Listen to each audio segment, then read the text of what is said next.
Hello everyone, welcome to Exam Treasury. आज की इस वीडियो में हम लोग देखेंगे जो जेएनयू के तरफ से ई प्रोस्पेक्टस पोस्ट ग्रेजुएट कोर्सेज के लिए रिलीज़ किया गया है।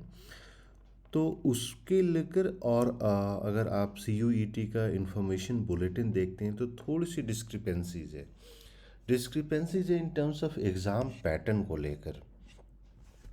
अगर आप ई प्रोस्पेक्टस के पेज नंबर 3 में जाइएगा तो यहाँ पे आपको दिया गया है कि admission shall be given on the basis of performance in domain knowledge questions only.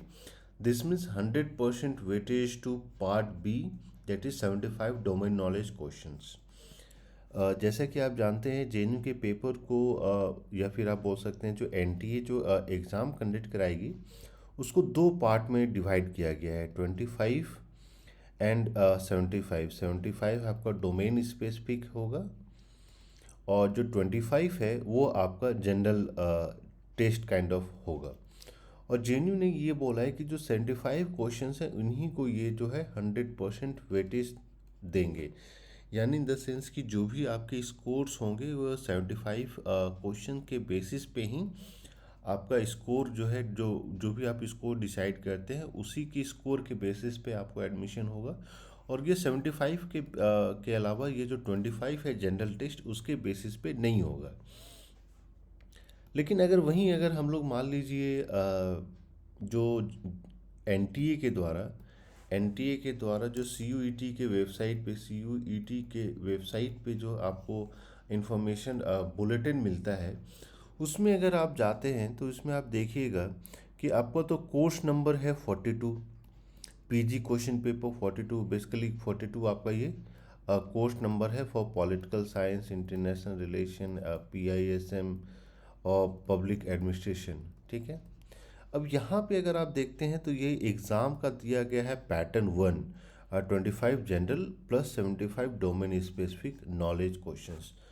तो अब क्वेश्चन यही हो जाता है कि क्या आपको 25 भी अटेम्प्ट करना है या फिर ओनली 75 अटेम्प्ट करना है। देखिए जेएनयू ने जैसे अपना सेपरेट प्रोस्पेक्टस रिलीज़ किया है और वहाँ पे क्लियरली मेंशन किया गया है कि 75 को ही इम्पोर्टेंस दिया जाएगा। और जैसा कि आप जानते हैं एनटीए के द्वारा भी ये क्लियर किया गया था कि हर एक यूनिवर्सिटी का अपना उनका इंडिपेंडेंट इवैल्यूएशन पैटर्न हो सकता है, एग्जामिनेशन पैटर्न हो सकता है, या किस कोर्सेज को वो किस सब्जेक्ट के लिए कंसीडर करना चाह रहे हैं उसकी अपना इंडिपेंडेंट वो कंसीडर कर सकता है। तो यहाँ पे एक डिस्क्रिपेंसी हो जाती है क्योंकि ये भी आपके जवाहरलाल नेहरू यूनिवर्सिटी और एमए पॉलिटिकल साइंस के लिए है। बाकी इन टर्म्स ऑफ एलिजिबिलिटी या जो भी चीज़ें दी गई है उसमें तो कोई खास डिफरेंस नहीं है। लेकिन जो सबसे बड़ा डिफरेंस जो निकल कर आ रहा है वो यहीं पे निकल के आ रहा है आपका इन टर्म्स ऑफ कि क्या 25 प्लस 75 अटेम्प्ट करना है या ऑनली 75 अटेम्प्ट करना है। तो एक चीज़ तो ये हो जाती है कि अगर जैसे आप लोग कोई दूसरी यूनिवर्सिटीज़ के लिए भी अप्लाई कर रहे हैं, फॉर एग्जांपल BHU के लिए अप्लाई कर रहे हैं, HCU के लिए अप्लाई कर रहे हैं, तो उसके लिए इम्पॉर्टेंट हो जाती है कि आपको 25 क्वेश्चंस जो जनरल सेक्शन से हैं, जो जनरल टेस्ट जिसके लिए आपको देना, आपको ये भी अटैम्प्ट करना पड़ेगा। अगर इंडिविजुअली यूनिवर्सिटी बोल देती है कि नहीं उनको नहीं अटेम्प्ट करना है तब तो ठीक है। तो आप लोग एक तरीके से ये प्रिपेयर कीजिएगा कि 25 प्लस 75 के लिए प्रिपेयर करना है, जिसमें ये मान के चलना है कि 75 तो आपको ऐसे भी परफॉर्म करना ही करना है और इसमें अच्छा परफॉर्मेंस हो जाता है तो आपको JNU मिल जाएगा। और 25 इम्पॉर्टेंट है for university like BHU, Hyderabad central university, Pondicherry university. बाकी और भी यूनिवर्सिटीज़ हैं जो कोई आप कंसिडर कर सकते हैं। तो ये मैंने सोचा कि एक बार आप लोगों को डिस्कस करके इस पे जो कन्फ्यूजन अराइज हो रहा है कि क्या 25 अटैम्प्ट करना है कि नहीं करना है, तो 25 अटैम्प्ट करना है, लेकिन वो ध्यान में रखना है कि वो 25 जो है आपको JNU के लिए इम्पॉर्टेंट नहीं है, वो जो है दूसरी universities like BHU, HCU, Pondicherry university या अदर सेंट्रल यूनिवर्सिटीज़ के लिए इम्पॉर्टेंट हो जाता है। तो अब आपको इसी हिसाब से प्रिपरेशन करना है।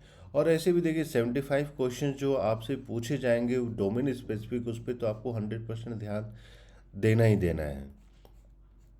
तो बाकी इसके अलावा फिर आपके पास जो है अब 25 क्वेश्चन के पहले तो आपको 75 क्वेश्चंस के लिए जमकर प्रिपरेशन करना चाहिए।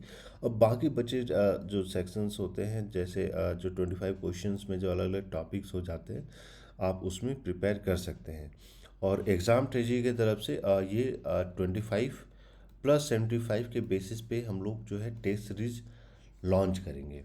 तो इसके लिए आप लोगों को कॉल या मैसेज करना है। हम लोगों का नंबर है 8448878849।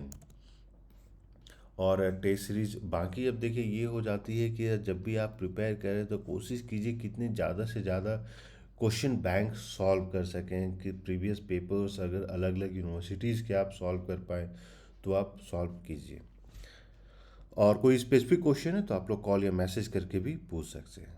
सो thank you and we wish you all the best.